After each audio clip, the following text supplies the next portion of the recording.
திண்டுக்கல் வெங்கனூரைச் சேர்ந்தவர் கருப்பசாமி அய்யலூர் எரியோடு ரோட்டில் போதையில் படுத்திருந்தார். அந்த வழியாக ரோந்து சென்ற போலீஸ் அவரை எச்சரித்துள்ளனர்.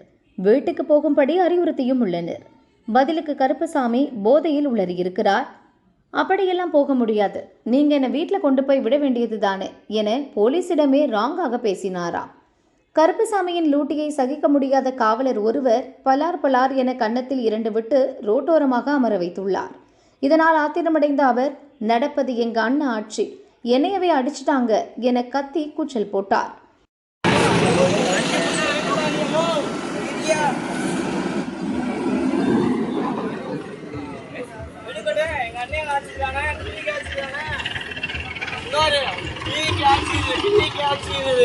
கலைஞாட்சி கிடையாது, டிவிக்கு ஆச்சு இது.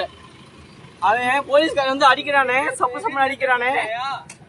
போலீஸ்காரன் வந்து சப்பு சப்புன்னு அடிக்கிறேன், எப்படி அடிக்கலாம்? நான் என்ன காட்டேன், வீட்டில் இறக்கி ஒன்று கேட்டேன். போலீஸ் காட்டா டிவியில் வீட்டில் இறக்கி ஒன்று கேட்டேன்.